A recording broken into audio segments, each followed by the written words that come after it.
I discovered what really went down at my fiance's bachelorette party. I don't think I can marry her anymore. My fiancée is the love of my life. She's my ideal woman, and I wouldn't change a thing about her, but recently, I started feeling insecure about our relationship. I'm not proud to admit it, but I decided to snoop on her phone last night. While looking through her phone, I saw a notification go off. A message from her friends about the bachelorette party came in, so I started obsessing over it like a stalker from TV. I stayed up all night checking her computer and Facebook messages and discovered she had cheated during the party. By cheating, I don't mean getting a striptease or something, which I would be okay with. I understand it's a bachelorette party, but she actually gave a stripper some slop and ended up going home with another one that night. She has this other guy added on Facebook, but the chat merely consists of a message that says she had a good time and that it was nice to meet you. The date goes back to the night of the bachelorette party. I've read the messages between her and her friends. They had a small group, and I found out what she'd done there.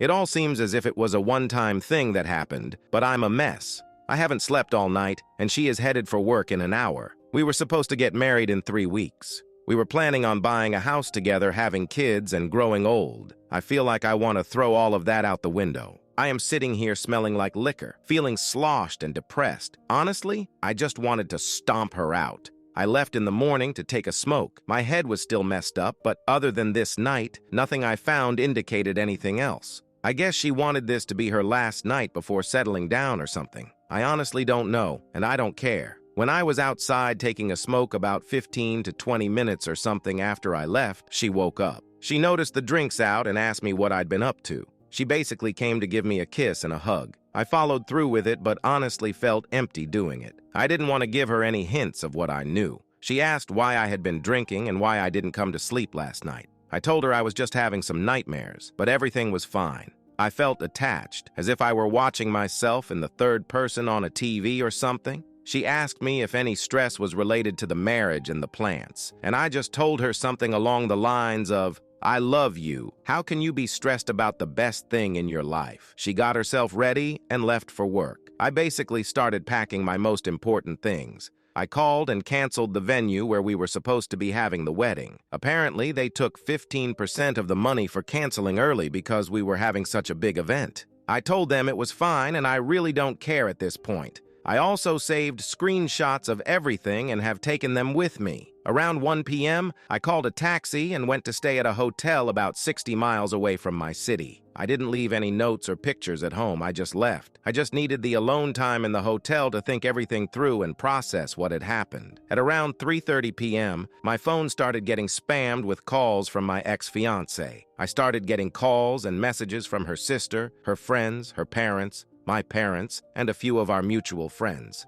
The only person I called back was my dad and my mom. I have huge trust in my parents. I basically spilled the beans and told them a nicer story about what happened. I asked my dad not to say anything and also asked my mother not to say anything. I told them it's ended, it's over, and that I won't be getting married anymore. I also told them not to tell anyone about what I told them. I didn't tell them exactly what happened, just that I found out she wasn't being loyal to me. I didn't think giving details would help anyway. Around 5 p.m., my dad called me back and told me that my ex-fiancée was utterly hysterical and basically broken down completely, not understanding what was going on. I just told my dad not to intervene and that I needed some alone time. Now, I basically just shut my phone down. I've been staying silent ever since her sister knew about what happened at the bachelorette party. I have the text to prove it. She even laughed about it and told her not to feel guilty because it was a bachelorette party and that women should just go all in on that night. I really feel like Neo in The Matrix dodging bullets in slow motion. However, instead of dodging bullets, I have dodged a floozy wife and unwanted children with his wife's endless fights and tons of depression. I honestly feel a lot better knowing that my life will get better. Unfortunately, she has broken down and is begging me to take her back, so is her sister and her friends. They also came up with the worst excuse of what actually happened. I had this gut feeling that she was going to come up with an excuse of some sort. I picked up the phone, and the first thing I heard was a torn voice. I could hear she had been crying all day and was in a messed up state. She kept begging me to come back, that there was an explanation for everything and that she loved me. She said I had misunderstood the entire situation. I told her to explain it to me right then. She said because I only saw a small part of the conversation that it's all been misunderstood, that I should come back home and that I have made an irrational decision to leave during the entire conversation.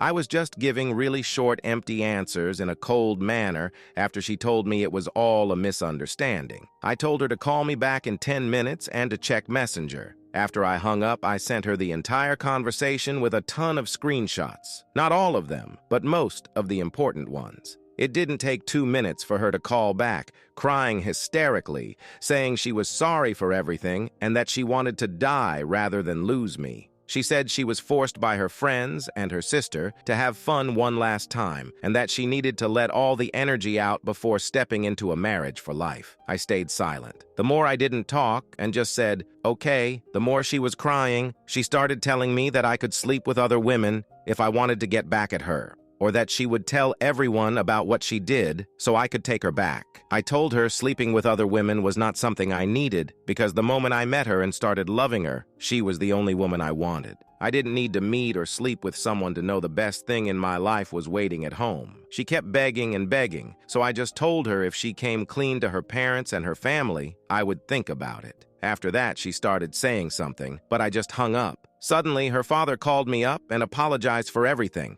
He and his wife now knew what happened, and he was so sorry for all of this. He told me he understood how I felt, and that he didn't raise his daughter to do that. His wife basically stole the phone from him and told me that her daughter had never been this destroyed before. I politely told her that I appreciated her opinion, and then I said I had to go goodbye. My ex-fiancé calls me back and begs me again, saying she told her parents and also sent a text message to our mutual friends about what happened. She kept apologizing on the phone. I didn't say much. After some time, I just told her not to cry and that she shouldn't be apologizing because single women like herself are allowed to do these things, and I hope she finds Mr. Right. She starts crying even harder. My ex-fiancé is unable to breathe and hands the phone off to her sister. She grabbed the phone and said we told everyone what happened.